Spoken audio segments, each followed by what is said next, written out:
Good morning, everyone. It is the 29th, which means you only have 2 days. Well, today and 2 more days to go get candy.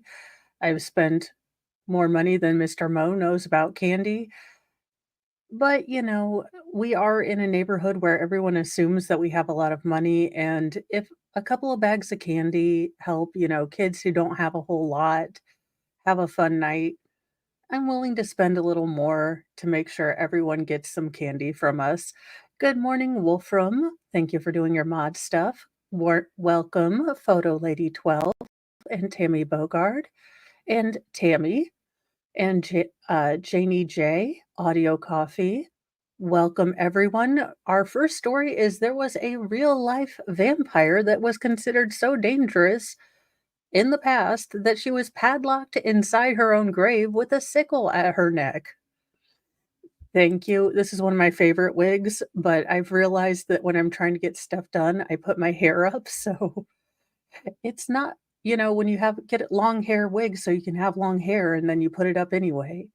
And I'm glad that she had a good surgery and she's resting comfortably. Hopefully, things start feeling better and she gets, moving just fine.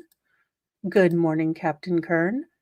So let's find out about this dangerous vampire lady, this vampy lady, so to speak. Well, she was still growing whiskers, and as all ladies can contend, you always find them when you can't do anything about them.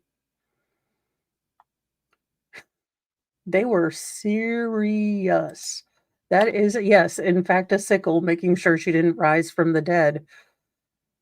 Quick question, do you think they'll do that when Sarah passes? Asking for a friend. Just in time for spooky season, archaeologists have unleashed a grisly new discovery about how a real life vampire spent her final moments. An elite female vampire who died some 350 years ago was first unearthed 2 years ago at a medieval graveyard in Pien, Poland.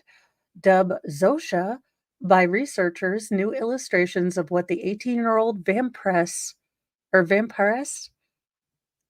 might have looked like suggested she had fair skin, blue eyes, short hair, and a single protruding incisor tooth. Well, see, if she'd had braces. No, I'm just kidding, you guys.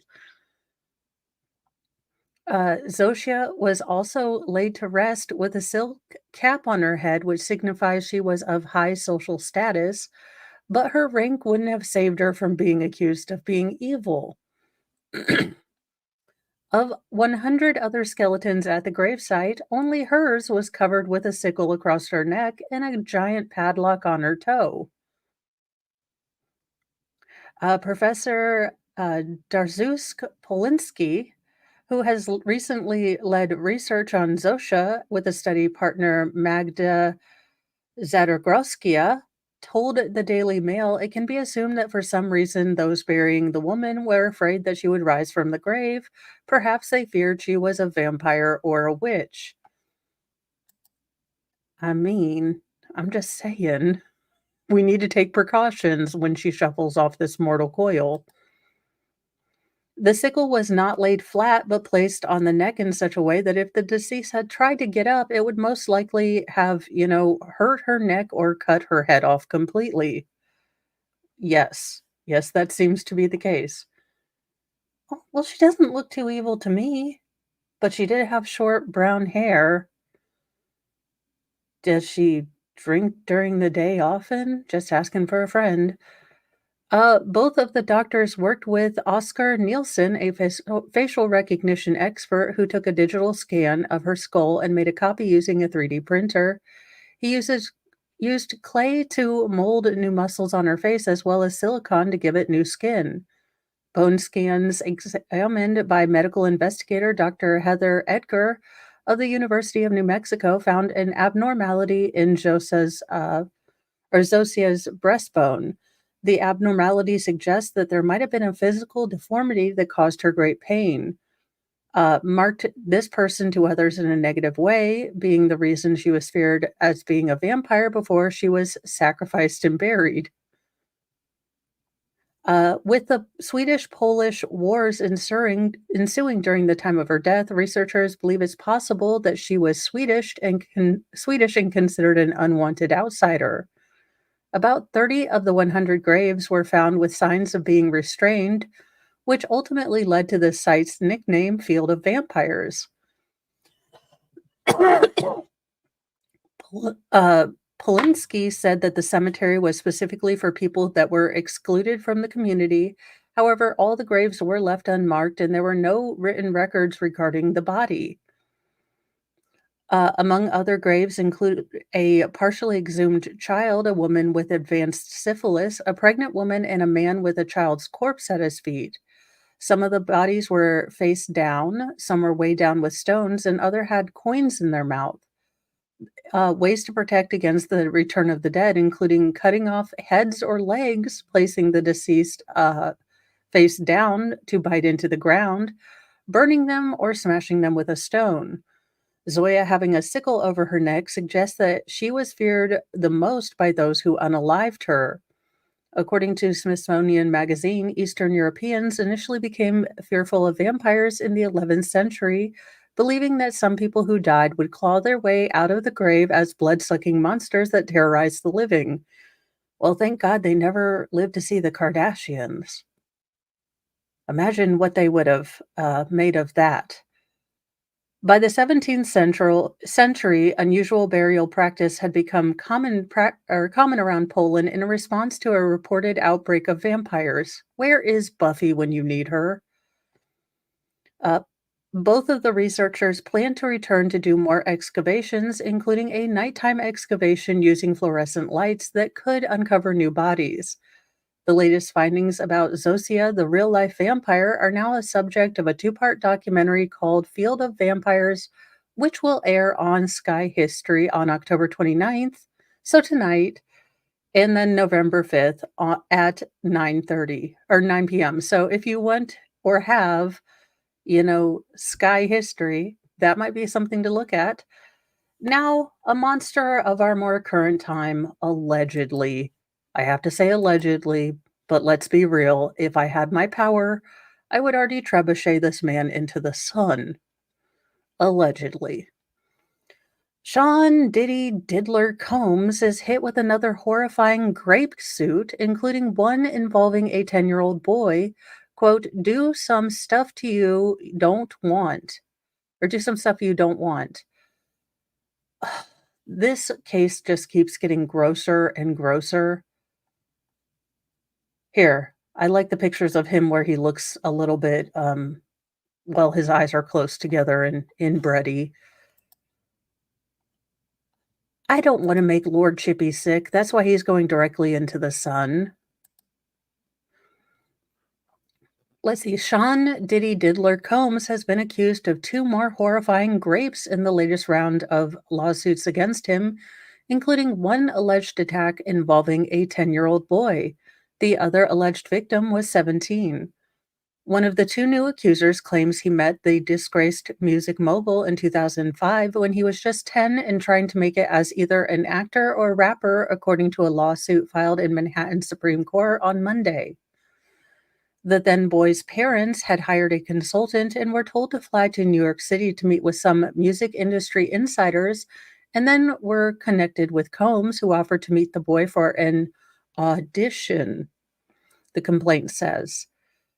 The accuser was left in a hotel room with Combs and rapped some songs before the music mogul told him he could make him a star, but asked him how badly he wanted it. Plaintiff responded as any 10-year-old child might, saying he would do anything, the suit stated.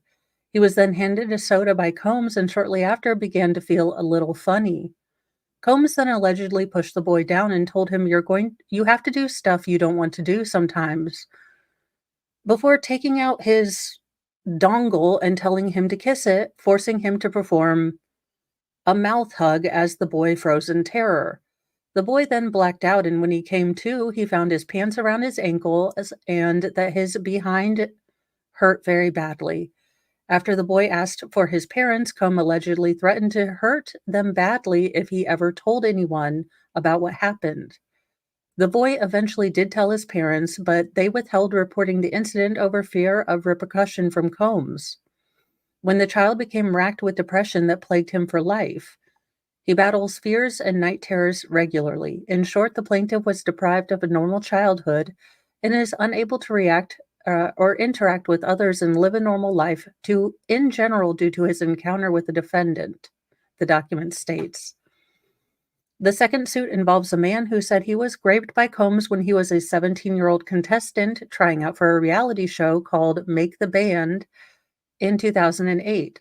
In that incident, Combs allegedly asked the accuser during a private audition how he would handle sexual pressures in the music industry and then proceeded to touch him without consent and pleasure himself. Through this encounter, Combs emphasized his power to control the plaintiff's future in the music industry, stating that he was able to make or break the plaintiff's career. Across 2 more days of auditions, Combs told the teen he needed to embody a sex idol if he wanted to progress on the show and forced him to have oral and regular smex and then made him have smex with his bodyguard to see how far he was willing to go for success. The plaintiff's facial expressions during this ordeal showed his discomfort and hesitation, prompting Combs to express dissatisfaction. Combs stated the plaintiff's demeanor suggested an intention to report the incidents, and as a result, Combs said he would keep an eye on the plaintiff, adding that the teen was soon eliminated from the show. The suits are just the latest horrifying accusations to be filed against Combs since October through a team led by lawyer Tony Busby. Busby said there will be at least 120 accusers spanning 30 years of predatory behavior by the time everyone has filed. Combs' accusers are split roughly evenly by gender, 25 of them being minors. The youngest was 9, according to Busby. With the latest accusers, Combs is accused of frequently dangling promises of stardom to lure and exploit his victims. Quote, "We will leave no stone unturned and to find all potentially liable parties, to include any individual or entity who participated or benefited from this egregious behavior," Busby said in a press conference on October the 1st, adding his team had evidence against many powerful people whose names will shock you. Combs' legal team denied the 2 new allegations and accused Busby of seeking publicity. Mr. Combs and his legal team have full confidence in the facts and integrity of the judicial process. Well, so did Owens. That worked out well for him. Maybe if you have a crap case with crap facts, you should take a plea deal. In court, the truth will prevail that Mr. Combs never SA'd or trafficked anyone, man, woman, adult, or minor. Combs was arrested in New York City. We kind of all know the rest of this. So arguments for the case are set for November 4th. So hopefully we can start getting some answers because I would like to see some of the evidence. I know there is a 300-page report out there that is just wild. I don't even know if I can read it because from what I have heard, there's some things in there that are not even Rumble friendly. But there you go. On to, well, Indiana, we kind of suck. Well, so the Delphi case. So the Delphi case is a case that I will be trying to get up to speed on and start kind of giving you guys updates and my thoughts on what is going on. But I do need to listen through 9 days of court trial. So that is going not as fast as I hoped it would. The trial against Richard Allen continued on October 28th in Delphi, Indiana, with DNA experts taking the stand. Allen, 52, is accused of unaliving 2 teens that went missing February 13th, 2017, and were found dead the next day. He was arrested in 2022 and faces 2 counts of murder and 2 counts of murder while kidnapping in the deaths of Abigail Abby Williams and Liberty Libby German. Now, this is a weird case. We are not getting a lot YouTubers and non-credentialed media are not allowed to look at the, public exhibits at the end of the day. That is only regular media. There has been conjecture that Gull and the state are trying to make it as difficult as possible for people to, publicly view the child, making it, onerous and, uh, almost detrimental to your health. If you think about it, people that want to get in there have to start lining up at 4:30, 3 a.m. to even get a seat. Then, they don't save the seats in the afternoon. So if you would like to be in the afternoon session, you have to skip lunch in order to just get out of court and go back in line. It really does seem like they are setting up a situation in which someone will cause a fuss, something will happen, someone will pass out or something like that, and they can say, "Oh goodness, uh, you know, this is too detrimental to the case to have people from the outside in." I have been trying to listen to them too, and All Eyes on Delphi has, the collated notes of every different person who's been in there, every day, so I am trying to go through those too. Let's see here. A crime scene investigator trained on bloodstain pattern analysis said that Libby German was likely dragged after her throat was slashed, one of the few revelations during Monday's proceedings. Major Patrick Cicero of LaPorte County Sheriff's Office said he drew the conclusion based on a bloodstain on the teen's foot, indicating she had stepped on blood, and because he would have expected to see more blood collected around her body. He believes that German was pulled by her arm, which was lying above her head when she was found. The opposite is true for Abigail Williams, according to Cicero's testimony, with the police telling jurors he believes that William was injured where she was found. Cicero further mentions how Williams did not have any blood on her hands, stating that's unusual because people with these types of wounds typically touch their injuries. Now, what he is not telling you is that Abigail was nearly pristine. She looked like she had possibly have been washed off in the creek or something because there was a very minuscule amount of blood found on her. I mean, yes, because her neck was cut, there was a little here, but her hands were clean. Her feet, the soles of her feet were clean. It looked like she had been washed off at some point. Now, Jennifer Auger, one of Richard Allen's attorneys, pointed out during cross-examination that Cesaro was not asked to join the case until February this year and only saw photographs of the crime scene, not the evidence in person. She also mentioned that the trees and terrain can change. She also mentioned the diagrams of bloodstain analysis contained no mention of drag marks indicating that German's body was moved. Indiana State Police forensic scientist Stady Bozovinsky testified Monday that she did not find enough DNA material from an unspent round uncovered at the crime scene to develop a DNA profile.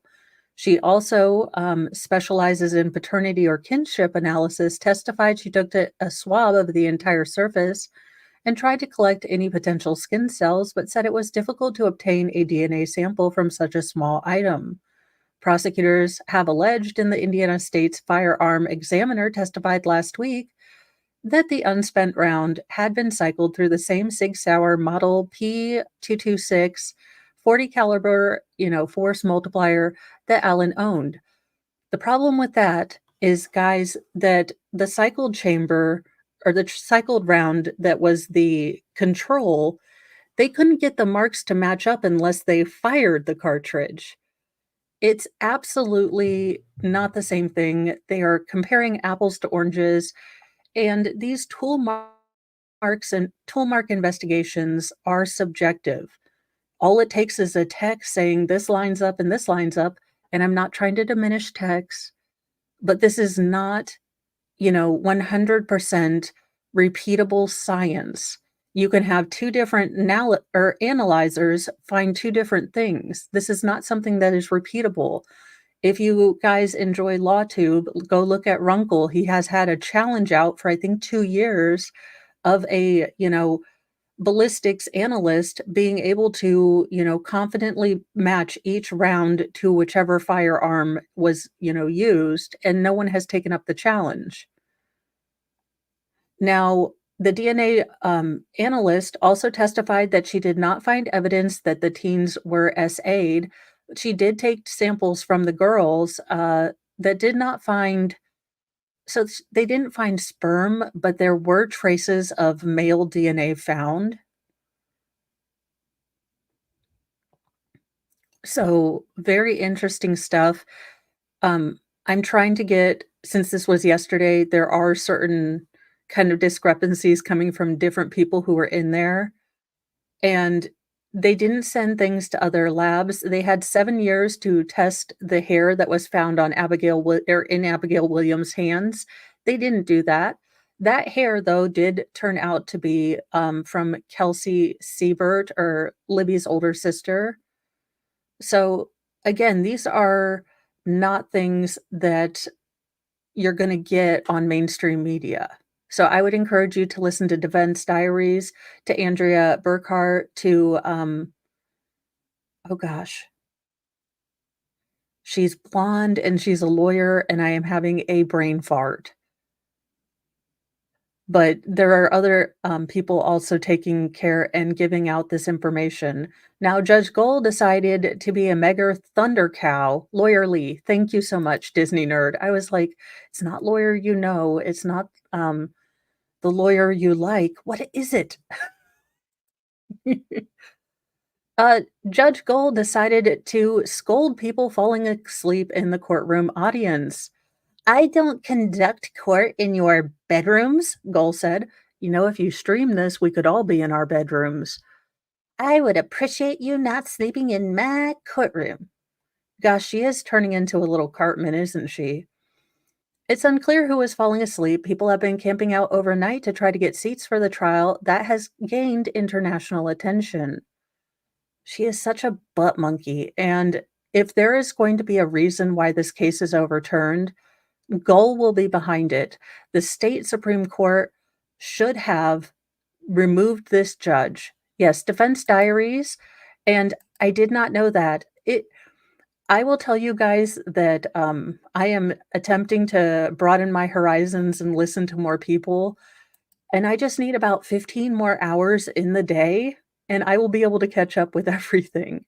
But I am just so grateful for all of these lawyers taking time. I know it's not fun to have to stay out in the middle of the night, and Melanie Little, I know it's not fun to miss lunch, but getting this stuff out there, especially on a case that was so close to me that I, can't do the same, is absolutely, I am so grateful that they're getting things out there, that they're doing this work, and it really is so helpful to kind of get the story out that isn't filtered through mainstream media, and mainstream media seems not very focused on looking at the entire truth. Well, I didn't know that we found a holy grail near Indiana Jones's filming location, but maybe we found the real one.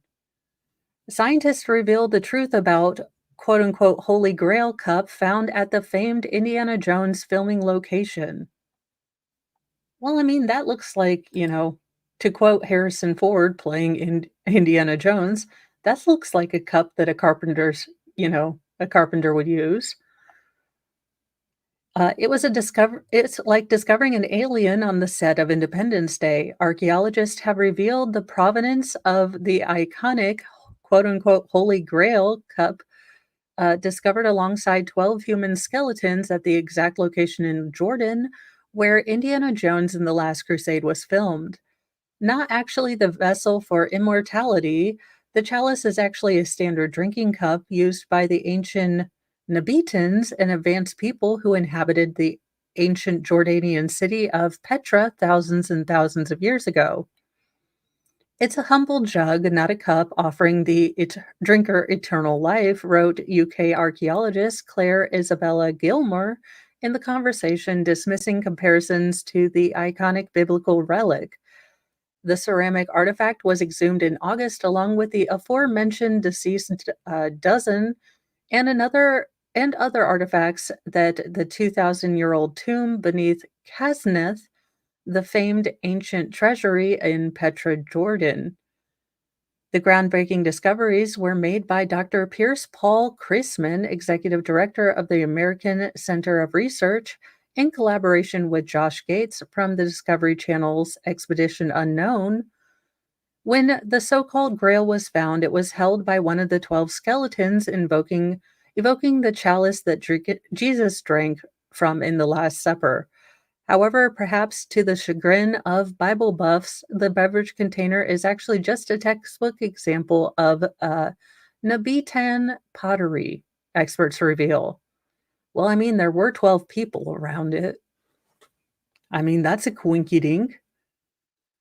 These ancient dinnerware tends to be very fine, only about 1.5 millimeters thick, suggesting that the dinnerware was best suited as a ceremonial or local purpose and wouldn't travel well like its hardier Roman counterparts. Nabatean pottery is often painted with images such as flowers or geometric motifs. These styles reflect Petra's status as an important trading point and the Nabatean skill in creation and invention. Perhaps more intriguing is the fact that the chalice was discovered in the iconic filming location for Steven Spielberg's 1989 adventure flick. The alleged Grail even bears a striking resemblance to the Spartan looking prop used in the film. Despite its resemblance, the Grail blazing find is not a case of art imitating life, not light. She added similarities were not coincidental, but rather the result of painstaking research into Nabatean pottery carried out by Deborah Fine, who is the director of archives at Lucasfilm Limited. So there you go. Someone did research in filmmaking, making things realistic, things Hollywood have forgotten. Sounds about right to me. The identities of the 12 occupants in the tomb, meanwhile, remain an Indiana Jones-worthy mystery. However, the fact that they were buried in separate sarcophagi, coupled with their presence at the Calzine, seems to suggest that they were nobles. This may be the largest discovery of human remains within a single site in Petra. The presence of at least 12 skeletons suggests that the tomb could have served as a burial place for prominent individuals, potentially members of the Nabatean elite. He added they must have been hugely important people because where they are buried is prime real estate. It really is the main entrance to the city. So I think learning who they are is really going to help unlock this part of the treasury. Archaeologists also hope that the pottery sediments and skeletal material will help them pinpoint the construction dates for the repository. So there you go. It's probably not the Grail, but I'm not going to say I won't drink some water out of it. But ching.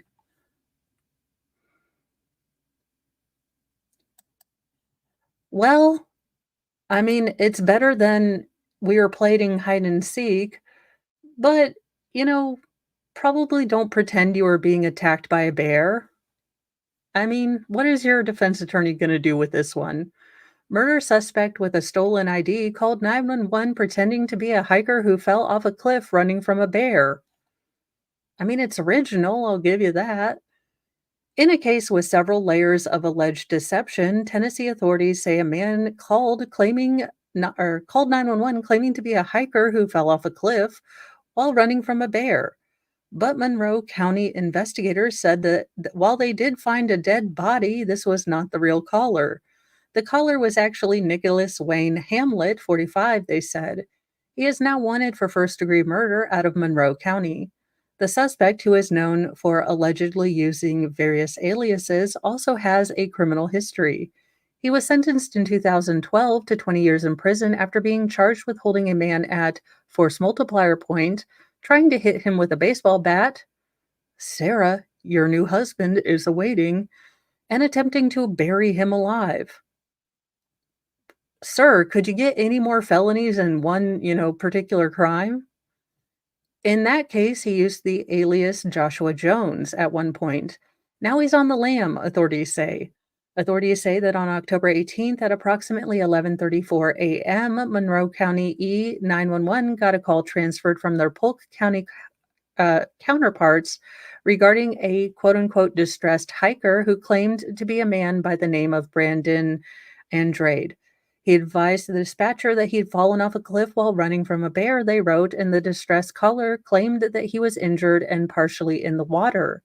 The call pinged to an area of the Charles Hall Bridge on the Sharahola Skyway in Tellico Plains. When first responders did show up and search the area, they indeed found a dead man with the identification of Brandon Christopher Andrade on his body.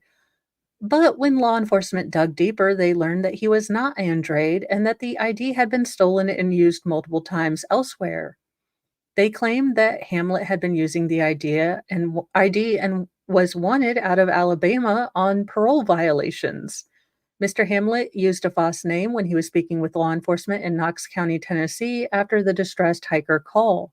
Before his real identity had been verified, Mr. Hamlet is believed to have fled from his Tennessee residence.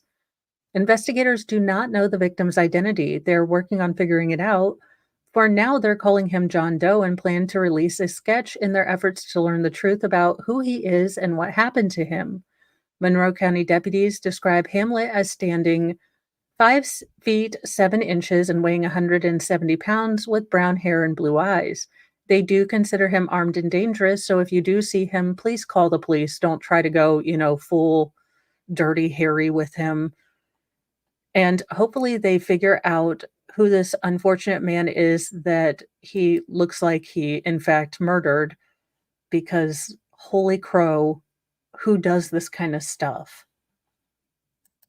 Well, in another person that needs to be, I don't know, wedgied into oblivion, allegedly, a funeral home director has been arrested after authorities find 18 decomposing bodies. You had one job, dude. One. Chris Johnson, 39, is facing 17 counts of abuse of a dead body, which is not a headline or like a sentence I ever thought I'd have to say. God bless you, the internet. A Georgia funeral home owner was arrested on Sunday, October 27th, after authorities allegedly found 18 human bodies in various stages of decomp while serving an eviction notice on the property. Authorities said Chris Johnson, 39, is facing 17 counts of abuse of a dead body, according to Georgia Bureau of Investigation's press release. The bodies were discovered after deputies served an eviction notice at the Johnson Funeral Home in Douglas on Saturday, October 26th. Because gross. And why? And those poor families who thought that, look, I get if your business is closing, if there was an economic downturn, though you kind of have a business that never runs out of customers. Not going to get into the business of this, but I can understand how you'd be upset if you lost your business, if it was going out of business. But you're supposed to be in the business of giving human dignity to the family members left behind. And you just decided to F on off and let these bodies just do whatever. You're such a gross. This investigation is active and ongoing, said the GBI in a press release. Additional charges are expected. A funeral home spokesperson could not be reached for comment. It's unclear if Johnson has an attorney or if he's entered a plea. Ugh. Yeah, I believe there was a case like this in Colorado where they were supposed to be a green funeral home and they just ended up letting the bodies go to pot. Gross.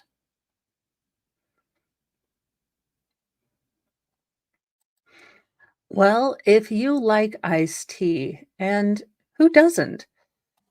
There is now a Welcome to Arizona Land museum. This $1 canned iced tea launched a crazy zone or Zony fandom, and now there's a museum. I did not know that there was a museum, or boot things, but I'm here for it, I guess. It's only $1, but crazed fans think Arizona tea tastes like $1,000,000. The vivacious, colorful canned drink from a New York-based company has famously stayed priced just at 99 cents, but it's become a bona fide pop culture phenomenon over the years. Crazed fans have gotten tattoos of the infamous cherry blossom tree, collected hundreds of beverage cans, or wrapped their cars in Arizona's Georgia peach can design. Just asked Hannah Mead, a Lorton, Virginia resident and self proclaimed Zony, so that must be this chick, which, I mean, look, I like Sailor Moon, so no shade really given, I guess, or too much shade. Uh, the name given to Arizona superfans who are obsessed over collecting rare or limited edition merchandise. The 26-year-old has been enthralled with the brand since her first sip of Arizona's green tea with ginseng and honey as a child. It left such a memorable taste with me. I was like, I love this. Me told the Post. I'd fallen in love with the brand ever since. As a member of the Zoni gang, Mead's dedication to the brand extends beyond collecting cans and wearing merchandise. She redesigned her 2011 remake V2 wide body Genesis Coupe 2.0 with Arizona green tea cherry blossom decals and headlights that project the car's Arizona themed name. Unhung Hero, please do. I don't know what to do with this one. Thank you for your super chat. Yeah, I'm look, I love, Sailor Moon. I don't know about Arizona iced tea. She named the car Genzona because it's a combination of Genesis Coupe and Arizona iced tea. I came up with the overall concept, like my license plate used to say 99 cents. Mead said I was trying to get people to understand that it's themed after the iced tea. Many Zonies remain loyal to the Arizona brand because for 30 years it's still cost friendly, has attractive packaging, and the drinks taste menu remains the same. But it also spawned a fandom that attracted customers to anything the brand produces, from juices, coffee, alcohol, candy, clothes, and shoes. Now it's opened. Arizona Land, located in Keesby, New Jersey, is an immersive museum all about Arizona iced tea's history, which is attached to a factory that produces the popular beverage. So you have an Arizona iced tea factory in New Jersey. This all makes perfect sense. Perfect sense. The area is known as the Experience Center, a museum format where guests can learn about the different artifacts and tell the story behind the iced tea company. Interesting. When tourists walk inside, they'll see nearly 1 million square feet of Arizona-inspired decorations incorporating retro colors, brand artifacts, handcrafted chandeliers made from old bottling filters, and the first ever Arizona merchandise store. Mead, who actively curates content around her love of the brand, revealed she discovered she was featured in the Arizona Museum in a display showcasing her devotion to the company. I almost cried. I could not verbally express how much that meant to me because I've been so dedicated to the brand. Um, well, I mean, I'm sure certain sectors of the Sailor Moon market do also, worship me as well, or the sellers on eBay, whichever one works. As the attendees explore the two-level building, they can go upstairs to gain knowledge about how the brand got started, collaborations, various products the brand has curated, the evolution of the canned drink, and how the company implements its sustainability. Well, there you go. If you want to learn all about Arizona iced tea and look at all sorts of tea kind of related stuff, then go to New Jersey and you can buy all of the merch. Apparently, they even have a bicycle, so you can, drink your tea and ride your bicycle. It'll be great. Now, I do like this particular aesthetic, but that's because it's maximalist to the extreme and has all the bright colors. Not gonna lie. Thank you so much, Gil Ritchie. There you go. If you're that into, iced tea, maybe give it a check. I'm not too much a big fan of them because I am trying to be slightly better as, you know, I will probably always be semi-fluffy, but I am trying to deflate just a scotch, and drinking my calories is just not an option right now because drinking sugar water is just too darn tempting for me. Well, I have not kept up with the Brian Koberger case, but it looks like some things are afoot in the case. Brian Koberger's defense eyes death penalty fine print. As University of Ohio or Idaho students murder suspect Brian Koberger gets closer to a November hearing, that his defense hopes will take the death penalty off the table before he goes to trial. His defense team is burying prosecutors in a barrage of court documents. Lawyers for the Pennsylvania criminologists submitted more than a dozen last week in response to the prosecutor's opposition to much of their latest legal maneuvering. The defense team hopes to have two expert witnesses testify at the hearing and is asking the court to strike nearly a dozen aspects of the prosecution's quest to have their client put to death if convicted. His team is also challenging the death penalty as potentially cruel and unusual punishment, arguing that it goes against contemporary standards of decency. Just 2 dozen states allow the death penalty currently, defense lawyer Jay Logston argued. In reality, less than half the states still have the death penalty pursuant to legislative or executive actions. Taking populations of those states into account, support for the death penalty is even bleaker. One of them, however, is Idaho, which last year revived the firing squad for cases where lethal injection isn't possible. Don't do any criming in Idaho, y'all. In another filing arguing against prosecutors' assertion of his client's propensity to unalive future, in the future or future dangerousness, Logston accused them and Idaho's Supreme Court of mixing up the definitions of manslaughter and murder. He pointed to the ongoing case of death row inmate Thomas Creech, who himself is scheduled for execution on November 13th after a botched attempt earlier this year after he beat a fellow inmate to, well, no longer being alive while serving a sentence for two other unalivings. When the Idaho Supreme Court in 1983 did not grasp what it was describing first degree murder as opposed to voluntary manslaughter, he wrote, the state repeats its mistake rather than grappling with it, understandably, because to do so would be to admit that Idaho's scheme fails utterly to define those who should be eligible for death.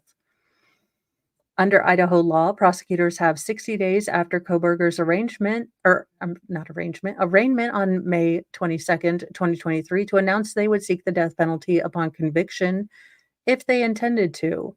About a month later, they did so, alleging in court filings that the former criminology PhD student had, quote, exhibited a propensity to commit murder, which will probably constitute a continuing threat to society, end quote.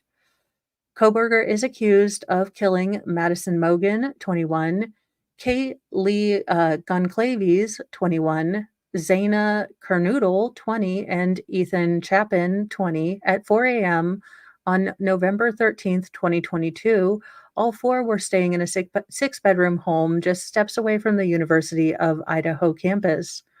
Two roommates survived the attack, including one who told prosecutors she heard someone crying and saw a masked man leave.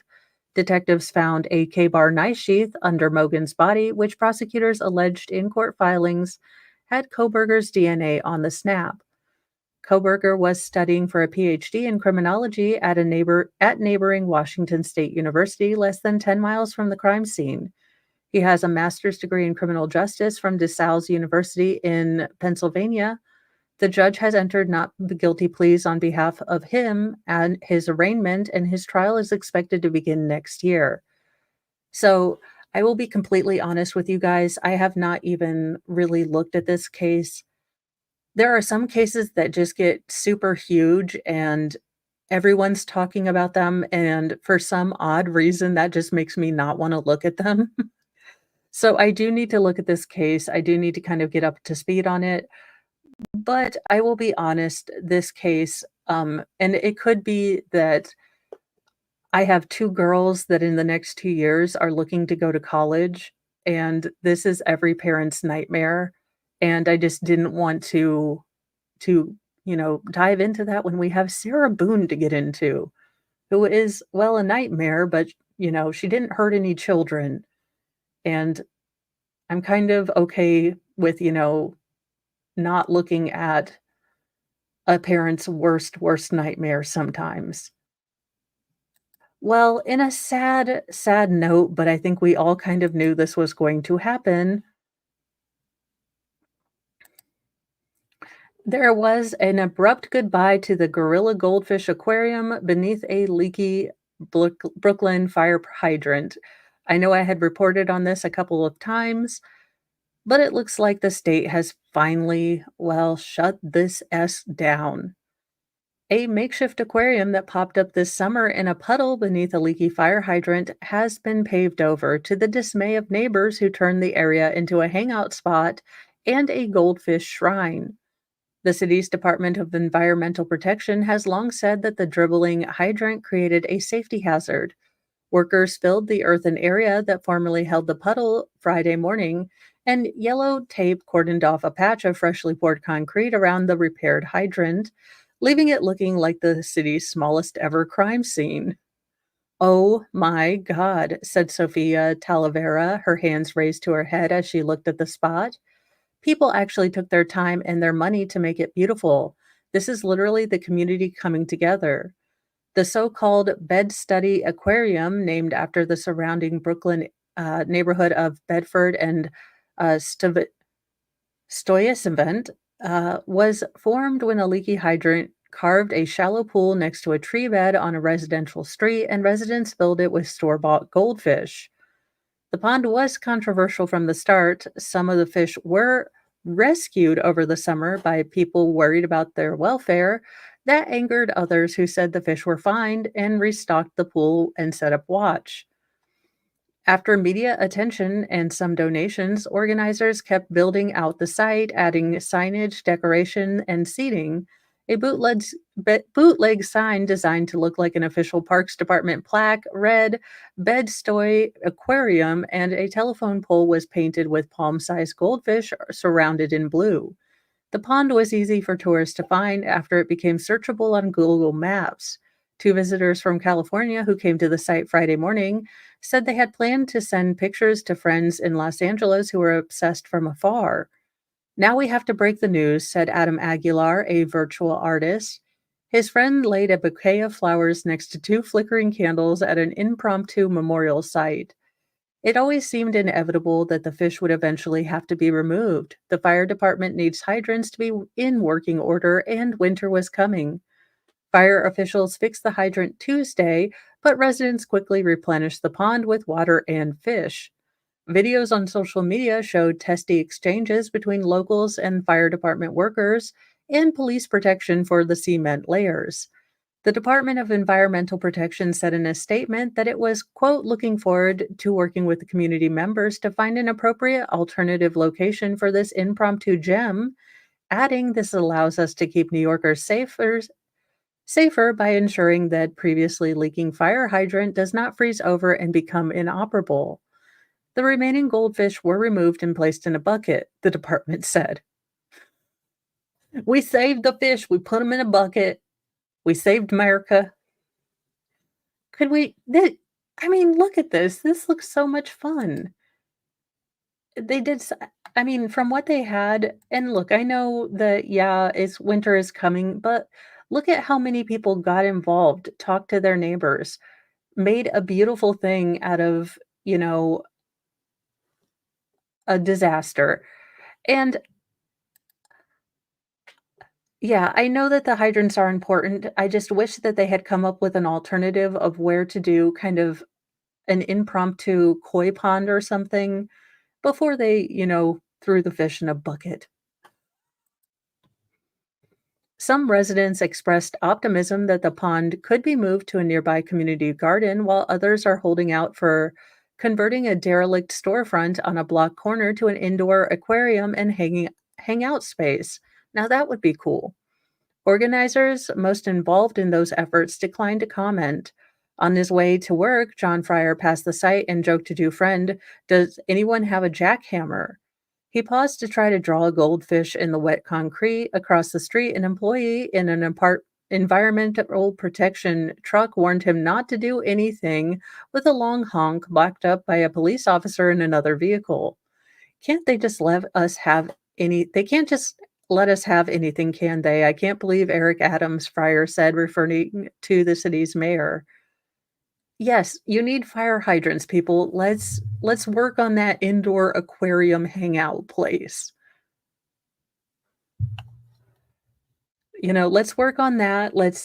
I mean, if we want to really invest in our communities, look at what happened when people got together. Give them an opportunity, give them a place to get together to work on things. And look at what they did with just, a little humble puddle. Imagine what they would do with that indoor space and hangout spot.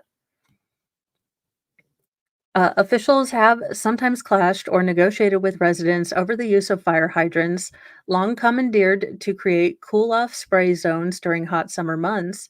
A compromise was eventually reached under which residents can apply for a permit to use a low flow sprayer lent and installed by a firefighter. For Talavera, the disappearance of the aquarium means a loss of a late night hangout that, unlike city parks, wouldn't be closed at night.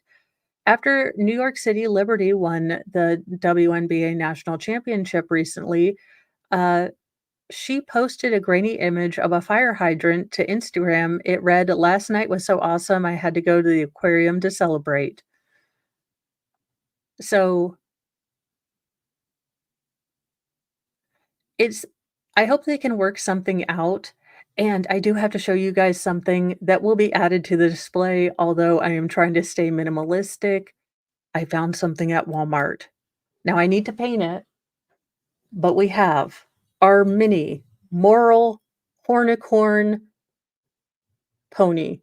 So when anyone ever asks you to get off your moral high horse or why are you being so snarky, this shall be, I have no idea what her name is gonna be, probably Petty Ann, but she is going to be white and teal and full of glitter and maybe rhinestones, but she is our moral mini hornicorn, as my youngest would say, because he could never say unicorn. He's like, "I'm just gonna call them hornicorns," and I love it, so I'm stealing it. But yes, that shall be my next project, to create our mini moral hornicorn, so when anyone asks, "Why are you being so petty?" You can say, "Well, I don't have a high horse, I have a mini hornicorn of morals." It is just an anorexic rhino, but, we try to be positive and encouraging here. Just a couple housekeeping things. So nightly newsy news, we are going to be trying it at 6 p.m. Eastern time this week. So be sure to catch me at the earlier time. And then later today at 10:30, I will be going over in full snarkitude and possibly a little bit more unfiltered than normal, Sarah Boone's family court letters. I'll just be starting off at the beginning. I know Baker and I kind of covered a little bit of them, but it was after we were waiting for a verdict, and I think both Baker and I were just simply done. So we will get on that. I am going to be working with people on the Discord stuff today. If you would like to be a mod on Discord, uh, that is at 10:30 Eastern Time today. Let me know over on the Discord. Let me pull that up and give you a link to it because I am a dingus and forgot it, which is somewhat normal.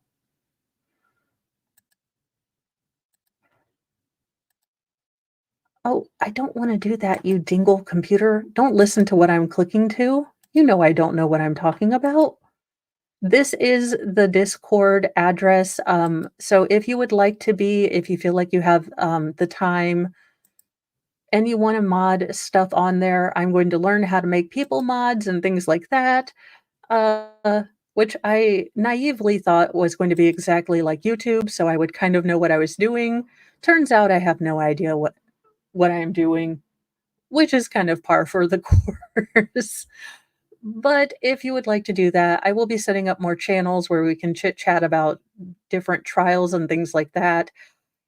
Uh, Middle daughter decided that she had neck pain and a slight fever and did a Doctor Google search, and unfortunately, she thought she had meningitis. She does not. She has a strain in her sternocleidomastoid muscle.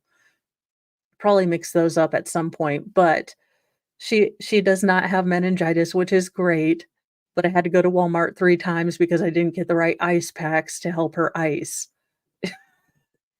So, I was peopled out yesterday between the doctor's appointment and 3 trips to Walmart. I was done peopled out. "Oh, she's already working on one. It was unfair. You were mean to me. The jurors are stupid people.